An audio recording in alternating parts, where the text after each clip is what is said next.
사도행전 20장. 소요가 그친 뒤에 바울은 제자들을 불러서 그들에게 작별 인사를 하고 마케도니아로 가기 위해 떠나니라. 여러 지방을 경유하면서 여러 가지 말로 그들을 격려해주고 그리스에 와서 그곳에서 석 달을 지내더라. 배로 시리아로 가려고 할 즈음에 유대인들이 그를 해치려고 모의함으로 마케도니아를 경유해서 돌아가기로 작정하니라. 그와 아시아까지 동행한 사람들은 베레아 사람 소파트로와 데살로니가 사람 아리스타코와 세군도며 더베 사람 가이오와 디모데 그리고 아시아 사람 투기고와 트로피몬이라. 이들이 먼저 가서 트로아에서 우리를 기다리니라. 무교절 기간이 지난 뒤에 우리가 빌립보에서 배로 떠나 닷새 만에 트로아에 있는 그들에게로 가서 그곳에서 7일을 머무니라. 그 주의 첫날 제자들이 빵을 떼고자 함께 모였을 때 바울이 그들에게 설교하되 다음날 떠날 준비를 하고 한밤중까지 설교를 계속하더라. 그들이 함께 모인 다락방에는 많은 등불이 켜져 있는데 유드고라고 하는 한 청년이 창가에 앉았다가 깊은 잠에 빠졌더라.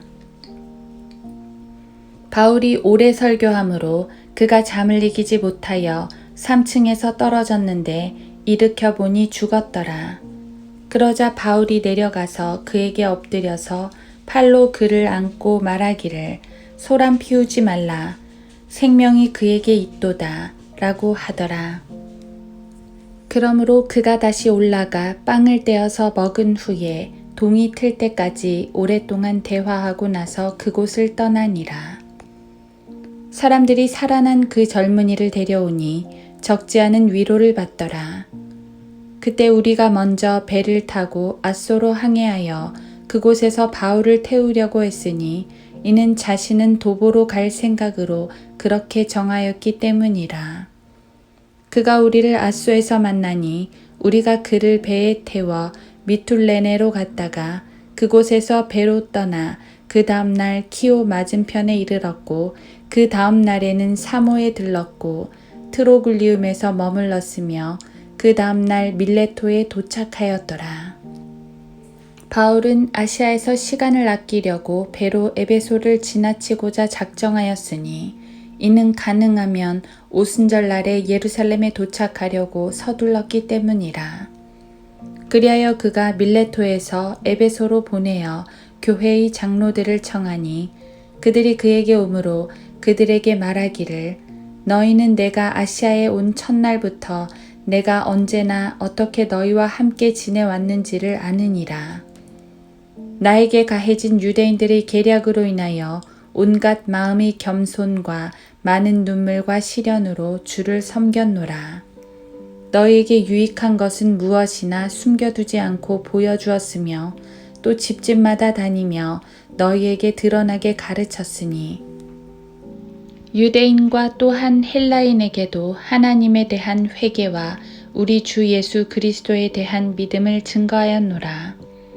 이제 보라, 내가 영안에 매인바 되어 예루살렘으로 가노니 거기에서 내게 무슨 일이 일어날는지 알 수 없지만 다만 성령께서 각 성읍에서 증거하여 말씀하시기를 결박과 고난이 나를 기다리고 있다고 하시니라. 그러나 나의 달려갈 길을 기쁨으로 끝마치고 내가 주 예수로부터 받은 사역 곧 하나님의 은혜의 복음을 증거하기 위해서라면 이런 일을 전혀 개의치 아니할 뿐 아니라 나의 생명을 조금도 아끼지 아니하노라. 이제 보라, 내가 너희 가운데 왕래하며 하나님의 나라를 선포하였으나 너희 모두가 더 이상 나의 얼굴을 보지 못하게 될 줄을 내가 아노라. 그러므로 내가 오늘 너희에게 증거하노니 모든 사람의 피로부터 내가 깨끗하니 이는 내가 하나님의 모든 계획을 조금도 주저함이 없이 너희에게 전해주었음이라. 그러므로 너희 자신을 조심하고 모든 양떼에게도 그리하라. 이들을 위하여 성령께서는 너희를 감독자들로 세우셨으며 하나님께서 자신의 피로 사신 하나님의 교회를 돌보게 하셨느니라. 또 내가 이것을 아노니 내가 떠난 후에 흉악한 이리들이 너희 가운데로 들어와서 양떼를 아끼지 아니할 것이며 또한 너희 가운데서도 사람들이 일어나서 왜곡된 것을 말하여 제자들을 끌어내어 자기들을 쫓게 할 것이라. 그러므로 깨어 있어 내가 3년 동안 밤낮으로 각 사람에게 쉬지 않고 눈물로 훈계하던 일을 기억하라.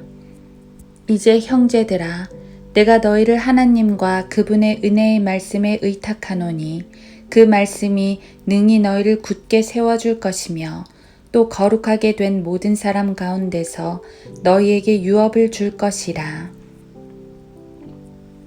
내가 어느 누구의 은이나 금이나 의복을 탐낸 적이 없으며 정녕 나와 또 나의 일행에게 필요한 것들을 이 두 손으로 충당한 것을 너희 자신이 아는 바라. 내가 너희에게 모든 것을 보여준 대로 수고함으로써 약한 자들을 도와주고 주는 것이 받는 것보다 복이 있다는 주 예수께서 하신 말씀을 기억해야 하리라 고 하더라. 바울이 이런 말을 한 뒤에 그들 모두와 함께 무릎을 꿇고 기도하니 모두가 몹시 울며 바울의 목을 안고 그에게 입맞추더라. 그가 한 말 중에 가장 마음 아픈 것은 그의 얼굴을 다시는 보지 못하리라는 것이더라. 그들이 그를 배에까지 전송하더라.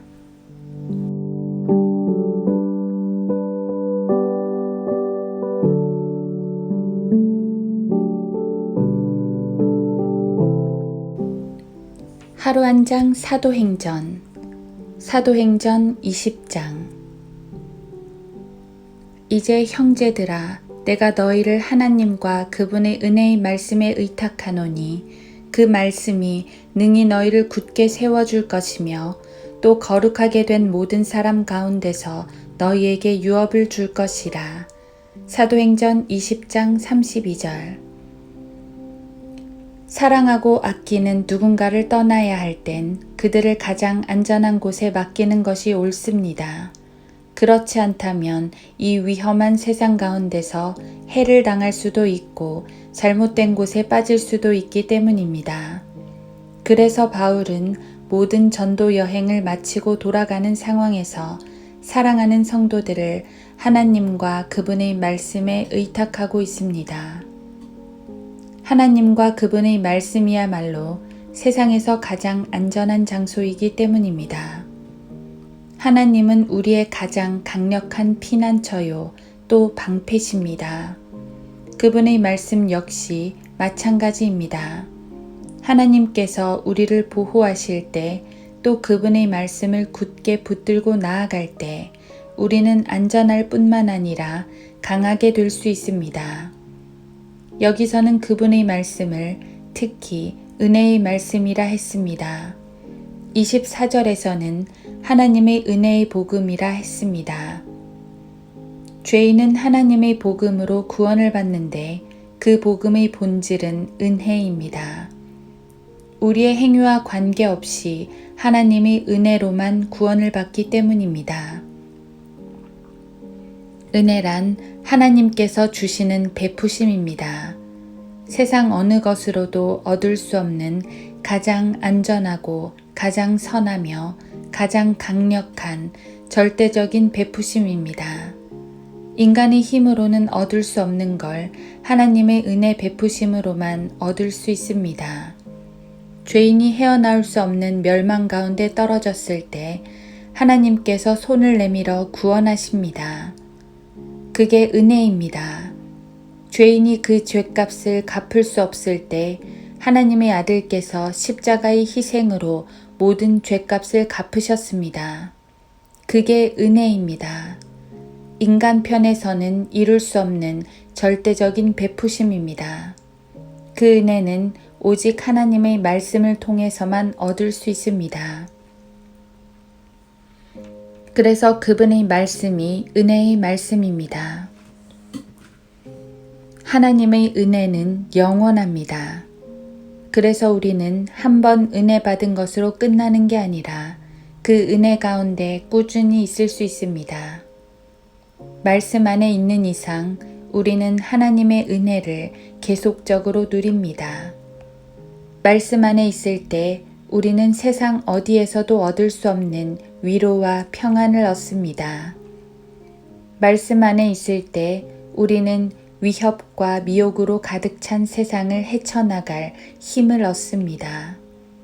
말씀 안에 있을 때 우리는 원수들의 대적이 두렵지 않습니다. 말씀 속에서 우리는 미래에 대한 불안을 이겨낼 수 있습니다. 왜냐하면 말씀으로 역사하시는 하나님께서 그분의 은혜로 이끌어 주시기 때문입니다. 정말로 하나님의 말씀은 우리를 굳게 세워줍니다. 따라서 말씀 안에 거하지 않는다면 주님의 은혜들을 누릴 수 없습니다. 나의 연약한 힘과 내 부족한 지혜로만 살아가려는 것은 어리석은 짓입니다. 하나님의 말씀 안에 이토록 풍성한 은혜가 있는데 말입니다. 32절은 또한 그 말씀이 우리에게 유업을 준다고 했습니다. 말씀 안에 굳게 서서 싸우면 우리는 주께서 오시는 날 잘했다는 칭찬과 더불어 상과 유업을 받습니다. 하나님의 말씀은 우리에게 구원을 주고 우리의 모든 삶을 지켜주고 또 인도하며 주님 앞에 섰을 때 유업까지 줍니다.